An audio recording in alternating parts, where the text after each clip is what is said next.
Good afternoon on what is a bright, warm, if slightly breezy day. It is Thursday, August the 26th, back in the Read Nook with some parcels to unbox and, of course, a nice hot cup of tea.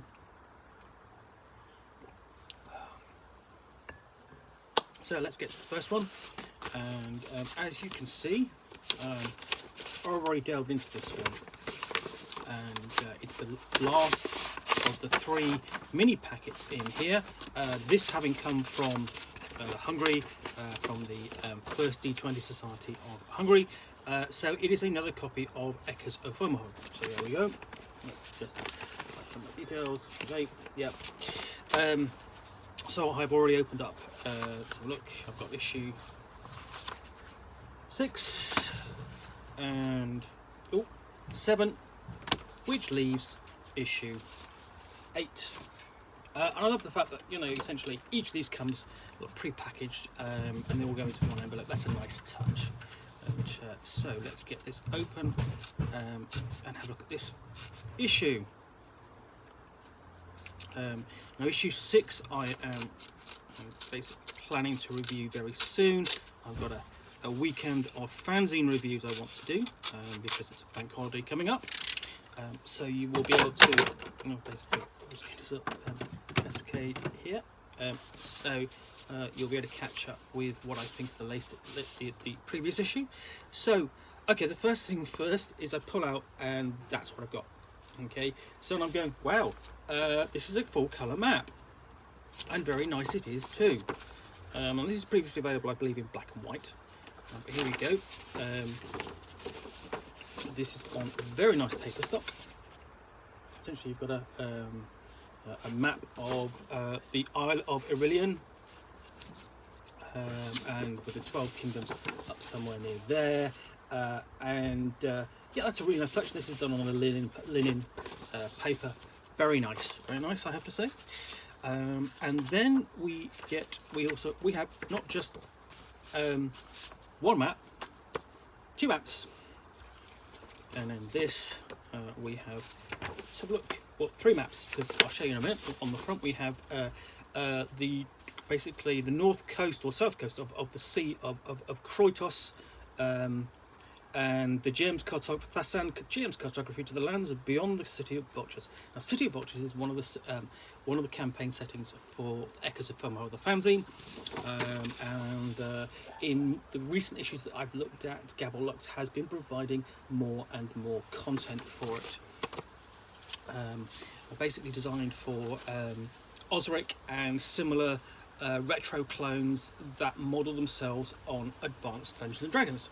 So, what we've got, Echoes of Fomalhaut, issue 8, Welcome to Castle Sullogh, or Solo, I don't know, not sure there, I apologise for the pronunciation. Essentially, what we've got, we get into, after the obligatory tutorial, we get into the details, and we have Yurt Wanto's Repose, Lord Yurond, okay, that's Yurt Wano, and it's describing basically, I think it looks like, just from the description, they're essentially like a refuge or sanctuary for him, and essentially the dungeon beneath it, done as a cross section. Because essentially, obviously, it's not going to be particularly expansive from that, but you can get a lot of detail just from that. I mean, basically, you're thinking going right back to the early issues of the early editions of basic Dungeons and Dragons, where you go through, and at the back there would be like a cross section of the mountain with the skull on top and leaning down into the depths. Quite famous back in the day.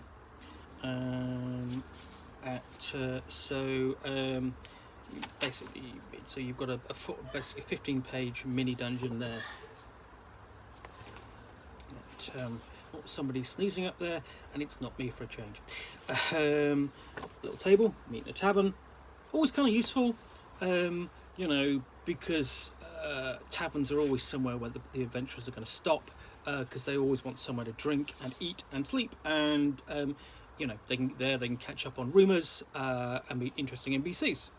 We've got a bit more background of setting there. There's a nice little map, essentially little timeline.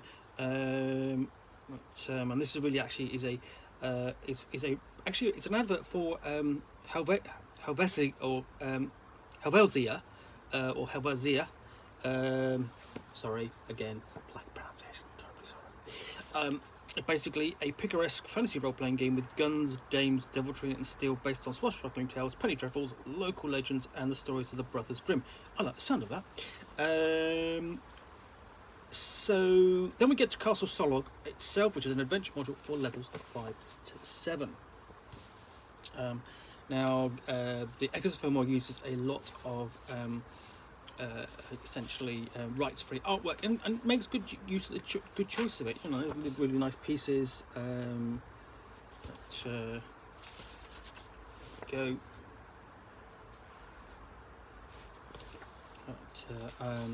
So we have basically a description of the castle forces, the ground level, and the actual map, which is basically classic kind of castle, complete with moat, drawbridge, the whole night works. And there aren't a huge number of castles that actually existed sort of like that. I mean, there are not huge, but there are enough to inspire classic Dungeons and Dragons kind of adventure locations, and the castle's just like that. I mean, and so they're fun. You want a castle to have a moat, you want it to have a drawbridge and the whole, and everything in there. And then further down into sort of like the depths below the castle itself, where you're meeting strange creatures. Further, more details. You've got tower levels, upper and tower levels. Again, really, I mean, obviously hand drawn maps, but they're nice and clear. Slightly quirky, and they're not quite. I wouldn't say they're necessarily as characterful, as say those for Dice and Logos. But I mean, they are very much more than adequate. So